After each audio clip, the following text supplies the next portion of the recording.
إني ألقى الإناس في صومي وصلاتي ودعائي للرحمن وجميع الطاعات. If I ask you a question, do you believe in the theory of evolution? Like in its entirety? I think it probably has. I think it's still an evolving theory. I don't think it's concluded, so it's not a fact. But I think it's the best understanding that we have at the moment for how we reached. It's not. No, it's not. It's called the evolution. It's called the theory of evolution. So it is also. There is a lot of. Yeah. So I think there's a lot of evidence though that is very tangible with regard to the theory of evolution that they can quite easily bring forward to prove it to a large. Evolutionists don't claim to have the final answer. No, but they're making an effort to narrow the gap between knowing and not knowing, whereas religions, for example, say this is facts already, everyone else shut up. Okay, now forget about religion for now, because we're just establishing something before religion, if you don't mind. Because it's interesting. The reason why I brought up the theory of evolution, I don't disagree with you that there's some evidences for some phenomena in terms of evolution, like speciation, adaptation, things like that you can actually, from a microbiological perspective, observe, But what I'm saying is, the thesis, I'm being very specific here, the thesis that human beings had a common ancestor, which was a primate, So, basically the fact that the Homo sapien sapien, which is what we are, had a common ancestor, had a primate, to what extent do you believe in this theory or this thesis or this idea? Like almost 100%. I've actually visited the primate in Ethiopia in a museum, and I've seen the skeleton. I'm wanting to know to what extent you believe it, I saw it, so I wouldn't say I believe it, like as in like I'm just making believe. I actually have seen it. Yeah. So 99.9%. 99.9. How about yourself? Yeah, like in the 90s. Yeah. Okay. I'm happy that you said that, because now I want to put in something else, Because the reason why I brought up the theory of evolution is because we wanted to establish something called truth claims and your standards of truth. You said that you believe in the theory of evolution, whereas before you did admit that evolution is itself evolving. In other words, that it's changing. That the theory itself, perceptually, is actually changing from one generation to the next. Yeah, but it's not changing.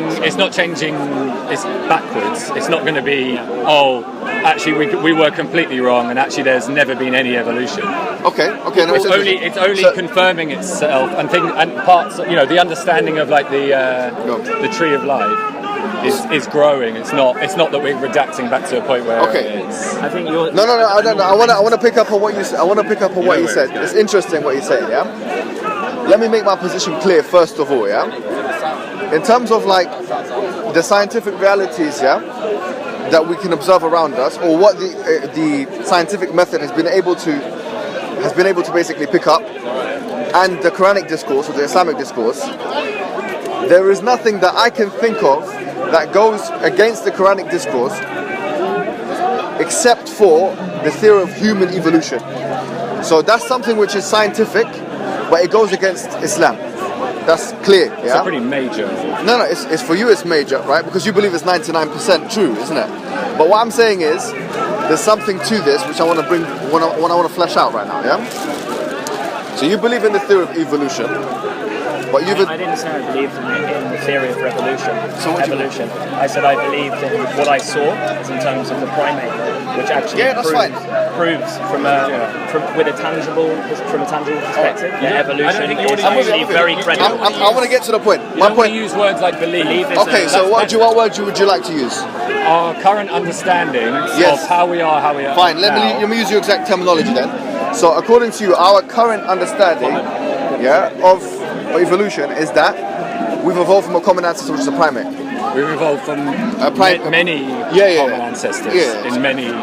But let's just be specific to Homo sapien sapien, So the Homo sapien sapien has come from another primitive ancestor, But here's my point. Here's my question now, This is my question. You said in the beginning, right, that you do not deny the fact that evolution has evolved itself, the theory. Yeah, the theory's evolved. So when we look at science in general, I want to make a point that when you look at science in general, if you look at something which is in the background of science called the philosophy of science, which is a very, very important part of science, because philosophy of science actually sets the kind of framework of science.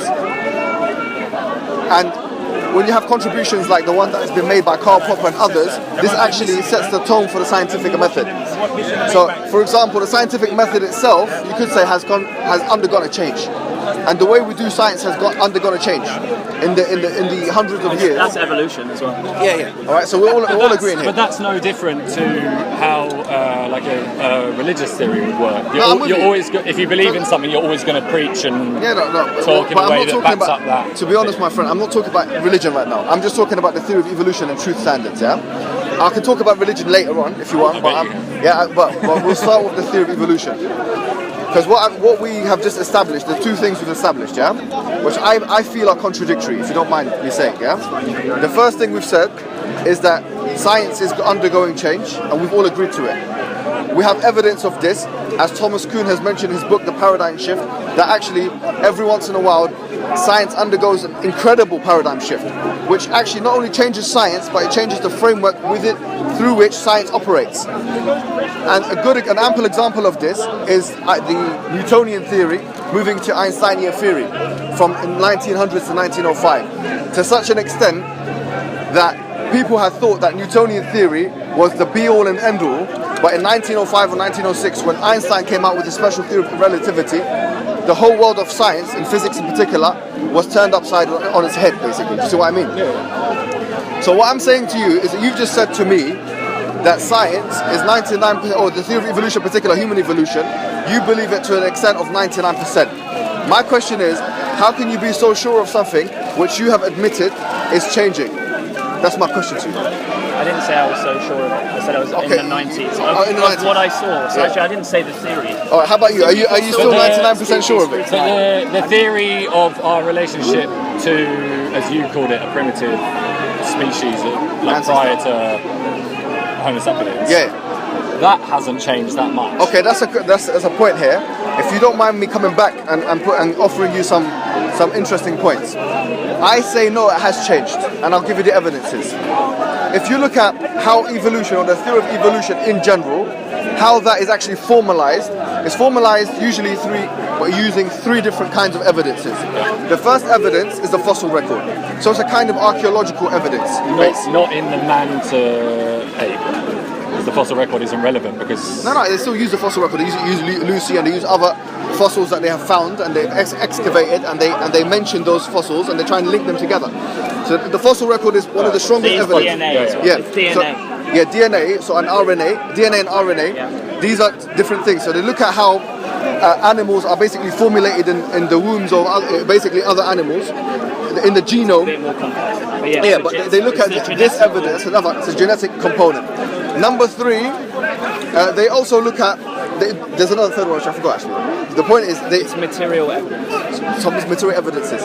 These, the major, I would say, one of the major things that the evolutionists rely upon is the fossil record. Now, if you look at what has been discovered by the fossil record, you realize that there's a massive shift. So, in other words, as you've mentioned correctly, whenever they find a new fossil, basically, they re-render the theory. Basically, the theory is reshuffled. They question aspects of it. They don't reshuffle the entire theory. Okay, but hold on.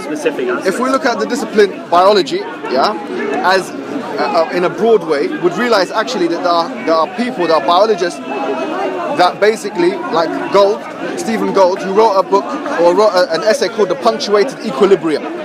Punctuated equilibrium, he reshuffled the whole theory completely.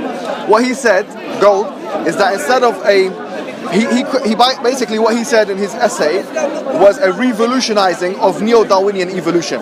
What he said was instead of like a slow gradual change of basically one species moving into another species, etc., what you find is that there is a sudden change, and he calls it punctuated equilibrium that happens because basically of speciation or something like a sudden shift, a climate change or something that happens. So in other words, his idea is that his idea of evolution is different to the standard neo-Darwinian evolutionary idea that's propounded by people like Richard Dawkins. So, pardon? All it says is that there is a stasis. Yes, come. Yeah, so this. Darwin said that. Yeah, okay. So what Gold is saying in punctuated equilibrium, it's not. It doesn't fit. It does not. It does fit evolution. I'm not saying it doesn't fit. I'm not saying. Let me be clear. Exactly. So no, but what's your name, my friend? What's your name, my friend? Reese. Reese. Well, I want to be clear. I'm not saying that he's against evolution. I didn't say that. I said that his understanding of evolution does not follow the narrative set by the majority of neo-Darwinian evolutionists, and that's why there had been papers that had been published between. Pardon? It's too simple. What is? Even Darwin had a more complicated version of evolution than that. Yeah, well, but are you following? Yeah, well, I'm not saying that. But you're saying. By the way, can I tell you something? Yeah. There's a difference between the theory of evolution as posited by Charles Darwin in The Origins of Species and the theory of evolution, which now has to take into consideration the new biological elements in microbiology. So basically, the transformation from Darwinian evolution to the post 1960s era is called neo-Darwinian. So now they've changed it to neo. So what I'm saying is that the change from Darwin's theory, there's been already a change. So you've got one change from Darwin to the neo-Darwinian evolutionary basically model, which relies more on microbiology. And now I'm saying within this neo-Darwinian theory, you have different people now questioning the validity of neo-Darwinian evolution, like Gold. Yeah. So clearly, pardon? Yeah, exactly. So now here's the ultimate question. Here's my ultimate. Yeah, I'm with you. By the way, I didn't disagree with you there. I agree with you completely. But what I'm going to say to you, this is my basically my ultimate question to you. If we know that the theory of evolution is changing, we can document the change in the theory of evolution, or we can document the evolution, ironically, in the evolutionary theory. And we know that there have been rogue opinions or different opinions within the framework of neo-Darwinian evolution. And we know that the fossil record is a big part of the biologist coming to his conclusion. And we know that every once in a while, the fossil record, there's new information that is presented, which means that the neo-Darwinian evolutionary theory has to be reshuffled. If we know all of these things, my question is as follows, How do we not know, and this is my question, actually, let me make it a different question. Can we say that there will not be a series of evidences, fossil records or otherwise, that will not discount what we know already of human evolution? Can we say that for sure, 100%? No. Can we not say that? No. So you agree with me then, yeah? Yeah, but on that point maybe. But that's why I said 99.9%. Thank you very much. So this arbitrary number of 99.9% is... No, I'll tell you why it's arbitrary. Because the reason why it's can I tell you, sorry, and this is not to put you down, my friend, because I know you're an intelligent person, and you're an intelligent person as well, and you're a third intelligent person. But the problem is this, is that when you are stuck in a sociological, snapshotted, basically, part of history, you have one idea of how science works. So, for example, if we rewind 600 years ago, geocentric, but if you look at 600 years ago, the geocentric model was such... basically, it was so embedded and entrenched in people's minds and hearts, they couldn't even imagine heliocentricity, So if you ask someone 600 years ago, what do you think of heliocentricity, and do you think that geocentricity is true, and that there's a chance of it being changed into a heliocentric kind of model by people, and that will be accepted, they'll say probably 99% no. Why? Because they can't conceptualize it. Just because someone can't conceptualize something. What's the difference between... Oh, I can't say that because you don't want to go to religion, but what's the difference between that and, the doctrine of Islam being created 1,600 years ago? By the way, what's to say that snapshot wasn't completely wrong? No, what I'm saying is that, look, religion, put it to the side for now, because this discussion is about evolution. Well, no, it's not, because the theory of evolution... Wait, the theory of evolution, you just said, is the only thing that the Quran potentially doesn't agree with. No, in terms of the scientific method, as far as my research has gone, I've looked at basically the exegetical works of all of the... basically, I've looked at all of the Quranic ayat, or the verses that reference science, I've looked at them, and I've looked at the exegetical works of all of those verses. And I looked, and I can say something quite confidently. that almost all of the theories that we believe in today, or basically most of the science that we know of today, does not even contradict, I'm not going to say the Quran, but even what the old scholars said. So 1,350 years ago, what those scholars had said about, for example, the cosmos, there is always going to be something in that exegetical work which corresponds to today's reality. That with the exception of human evolution, which is why I'm taking an issue with human evolution, because I see there's no way of reconciling between human evolution and the Quranic narrative. So that's my honest assessment. If I said to you this, because if I was a flimsy individual that could just create parallels with everything, I would have said to you, look, the truth is, we don't have any problem with any science. So what's the percentage that you believe that the theory of human evolution could be correct? 0%. And now you need to tell me why. No. I'll tell you why. The reason why is as follows. I'd be impressed if you can. Pardon? I don't think it can be. That's the whole point of science. No. Look, if I was a non-religious person with no other epistemological and ontological ontological thing informing my worldview, then I could say what you're saying. I could say, you know what? But you could be religious and believe in evolution at the same time. But let me just finish what I'm saying. I would be more liberal. I would say maybe about 50%. I'd be more agnostic about it, to be honest. If I was epistemologically, we don't have definitive facts. No, but I'm with you. But if I was epistemologically and ontologically informed in a different way to Islam, I would be more agnostic about it, knowing what I know about the philosophy of science. But since I am epistemologically and ontologically informed by Islam, which is a religion which claims to be the ultimate truth from a God who is all-wise and all-knowing, and it's clear in the revelation which I believe has been sent down from God, that human evolution is not true, basically, then from that angle, from a probabilistic theory, from a probabilistic perspective, I think to myself, since he's saying this, then I have to agree with this. You see what I mean? So my epistemology is informed by the Quranic discourse. Okay, so give us that information. What information? The part of the Quran that disproves human evolution. So for example, there's many verses. Chapter number 4, verse number 1. يا أيها الناس اتقوا ربكم الذي خلقكم من نفس واحدة وخلق منها زوجها وبث منهما رجالا كثيرا ونساء واتقوا الله الذي تساءلون به والأرحام إن الله كان عليكم رقيبا. For example, that O humankind, fear God who has created you from one soul and created from it its partner. From one soul is implying a direct. So God created the first human being directly. إني ألقى الإناس في صومي وصلاتي ودعائي للرحمن وجميع الطاعات. Can I ask you two direct questions? Have you been exposed to the discourse or the evidence base which aims to prove, or a way in which Islam aims to prove itself? Have you been exposed to that at all? No. All right. So you basically, he has, but you haven't. So I'm just speaking to you now, or will. Basically, because you haven't. So what you're missing here is that the fact that Muslims do not just believe in their religion because the book says so. There is the Quran and Islam by extension has a mechanism. But you just said yourself that if you remove human evolution, then therefore the Quran the two can't work together.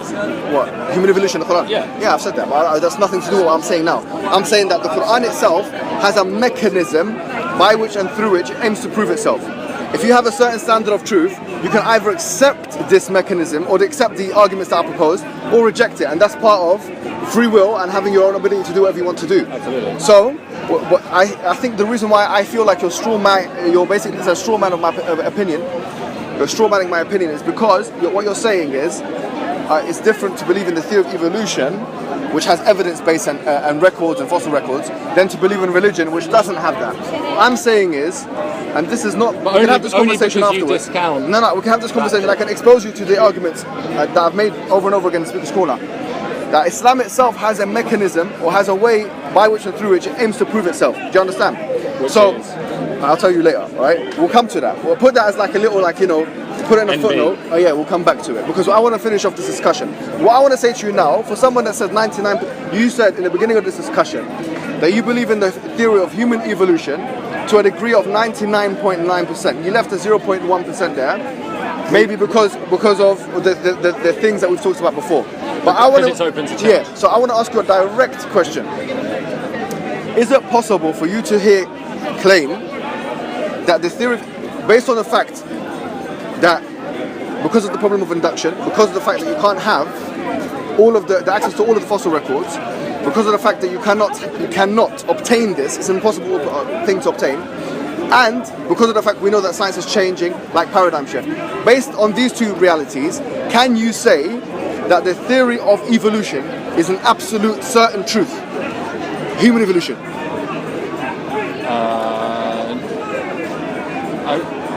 See, that's basically what you're doing is you're creating a question which is almost impossible for me to ask because you're in a win-win situation where you basically No, but You don't want to say no because I said no earlier. So you can't. I would say So you can't say that evolution is a certain truth. I would say the understanding of human evolution is, I think, pretty concrete, but is open to change. Thank you very, very much. I will actually conclude with that because what I feel is happening, and I'll say to you this, everyone here, I want the atheists in particular, or agnostics, or people from a non-Islamic viewpoint, to basically know something, Let me address this directly, looking at the cameras. I want you guys to know something. Science is meant to be something that is meant to humble you, because science is a way to try and understand the natural environment around you.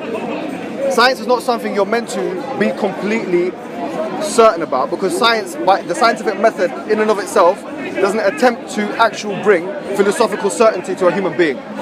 It attempts to bring theories which you can run by for the present time and present moment.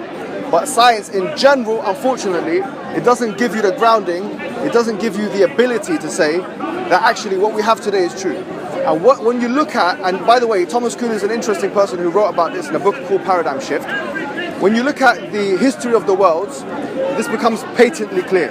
If you look at the shift, as we said, from Newtonian physics to Einsteinian physics as an example, from the geocentric model to the heliocentric model as a secondary example, from the static state theory to the Big Bang as a third example.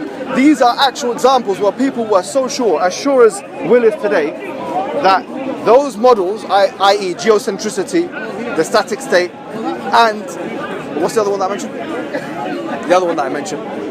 Einstein theory.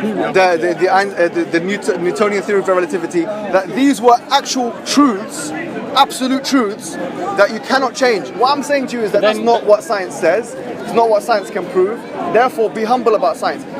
For the atheist now, evolution has become his main bullet, his main ammunition. It's an unfortunate reality that your main thing that you're trying to prove as an atheist is something which is not a certain truth, according to the philosophy of science. We're not talking about... I'm not talking to you. Agnost and atheists, or let's just say atheists in particular, apply a secondary double standard. Do you know what that is?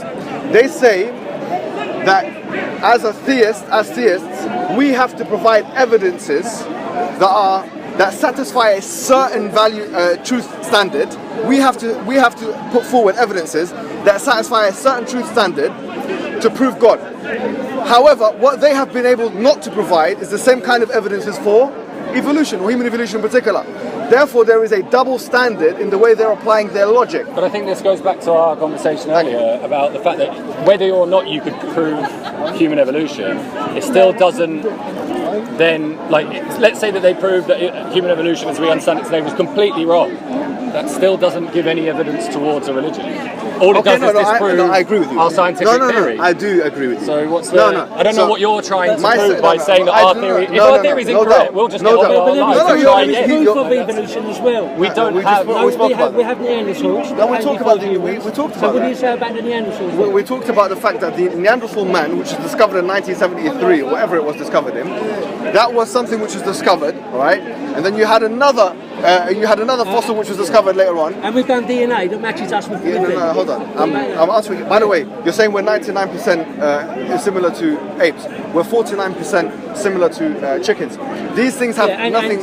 They're neither here nor there. And 8% to fish. Okay, so the point is, do we look like a chicken? Do we look like a chicken? I mean, do we look 50% similar to a chicken? I mean, the point is really That's not how evolution works. You've just discredited the entire idea of evolution by saying that if a chicken's 50% us, we should have one wing and a tail, you know, I'm not saying a cockerel thing. No. That isn't how evolution Okay, fine. works. What I'm not saying, I'm not saying that. What I'm saying you can't belittle science to make your fine. point. I'm just saying that by using percentages strategically, it doesn't help your argument. If you remove that's what my point was. 2% of DNA from a human, we the would point be drastically because you can use percentages strategically, to make an argument like they do in America when they talk about the black people being unemployed and this kind of thing, and when really you think about black people are X, Y, Z. Sociologically, if you look at the statistic like for like, you realize there's something fishy about the statistic. For example, was Thomas Sowell, one of the black academics in America. They were talking about black people not being employed, in America, and they said that if you look at it, black people are X amount of time more likely not to be employed. When you look at it for like, so the black person now has got a parent who goes to university, and the white person has got a parent who goes to university, the black person is more likely to have an education, or to have a good education than the white person, or it's a very similar amount. So in other words, statistics and numbers can be manipulated by individuals. So I'm not saying that you've done that. I'm saying that some individuals do manipulate this whole thing about 99% of, we're 99% similar to apes. What I'm saying is that I can say that we're 49% similar to chickens. It doesn't actually have any meaning.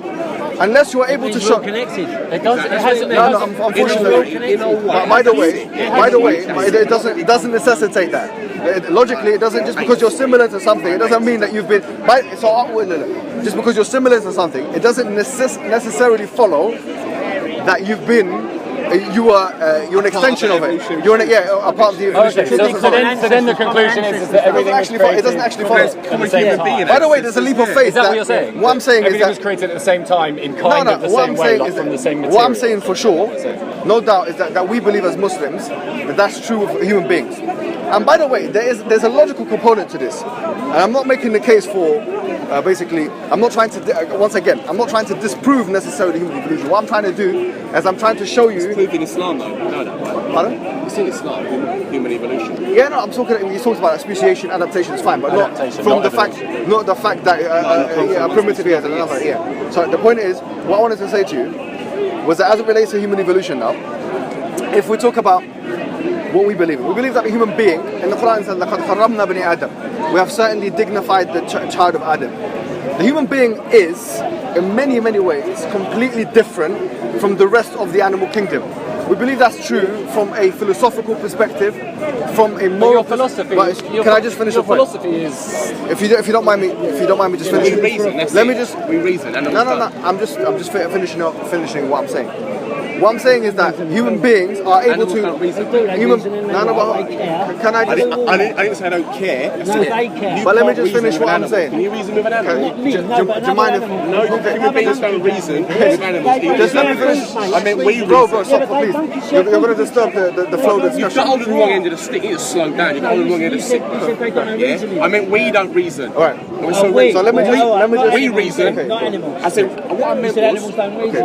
You know what? Look, I'll explain my. what we're saying What I is. meant was people don't reason with animals. Oh, that's fair enough. No, okay. That's why Let's slow down.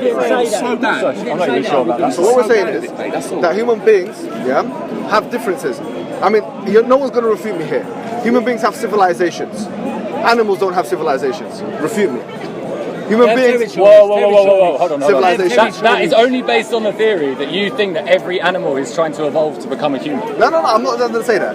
Well, I didn't say that. Because you're saying that the height of evolution is human civilization. I didn't make That's not true. By the way, it's as evolved as a human, but it's just evolved in a different way. No, but hold on. So, excuse me, do you mind if I the fact that we have a civilization is just a byproduct of evolution. Because I was making you stopped me in the middle of what I was saying. Because what I was saying was that human beings have civilization. Animals don't have civilization. Not true. Human beings have a high level of intelligence than every other animal. That's point 2. Human beings have an ability to make conscientious moral decisions that affect them and the animal kingdom. So do animals. Okay, that's your opinion. Which animal?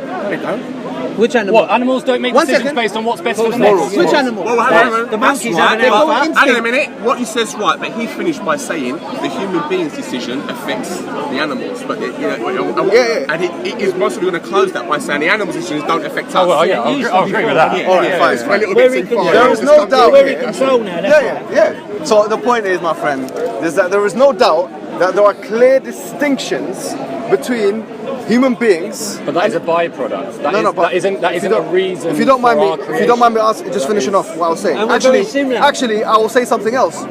There are clear distinctions between the human being and the rest of the animal kingdom. Not only are these distinctions pronounced and clear for everyone to see and experience, but there are also distinctions which mean, and listen to this carefully, which mean really that it becomes very, very difficult for someone who's an evolutionist to contend, by the way, that humans needed all of this. Wait a minute, what do I mean here? The theory of evolution contends that the things that we develop or evolve are the things which are required for the survival of the human being. I'm asking a question. Why do we, all of the things I've just mentioned, the majority of them, they are not contingent. You don't need them for survival. You don't. You do not need morality for survival. You can be the biggest immoral person. But that's just. You don't need to be a moral person. Even if you live alone. If you're in a community, in a society, and you carry out certain immoral actions dependent on the view of that society, you'll get yourself killed. Not No, I'm necessarily. not talking about that. No, do you mind if I Because just finish the point? if there are plenty of immoral people who live a full life. Yeah, exactly. Listen, I'll say it again. Morality, the idea that, okay, I'm going to be good to my mum, that I'm not going to have sexual intercourse with my sister. Excuse me, let me just No, you finish. could end up. Do you mind if I just finish the point? But you won't necessarily. The idea that I'm going to be good to my parents, that I'm not going to do certain It's bad not things. included that you will be killed. Yeah, exactly. So I think me and you are on the same page here. You will. The point is, No, what? So everyone who does something immoral dies as you don't a sudden you death. don't need morality for survival. There are certain moral acts if you do that affect the community. Yeah, but you don't need it for survival from a biological perspective. That's could just get community-driven rules and regulations. We're not talking about Islam. We're talking about, my friend, we're talking about the biological perspective. From a clearly scientific, purely scientific perspective, you do not need morality, in order to survive. Now, what I'm saying, you agree with that? No, agree. Yeah. You don't need it. You don't need a lot of the things that we have, the ability to make poetry. How's that going to help you survive? It doesn't help you survive. You don't need any of those things in order to the ability to write a play, the ability to think about philosophy deeply, the ability to think about what we're thinking about right now. These are the intellectual things that we have as human beings. We don't need them in order to survive. The point really is that fitness, maybe. Yeah, fitness and that kind of stuff. The point is then, so why do they exist in us? Do you see what I mean? So here we have a clear distinction between the human being and the rest of the animal kingdom. Such a clear distinction that it almost requires Not if you count. evidence. Not if you count ourselves as animals. Well, if we are just an animal, No, but like I can see what you're saying. a more evolved No, version of you're the right. other animals, You're right. then We're from the Yeah, animal but our brains are only capable of doing. that's the point.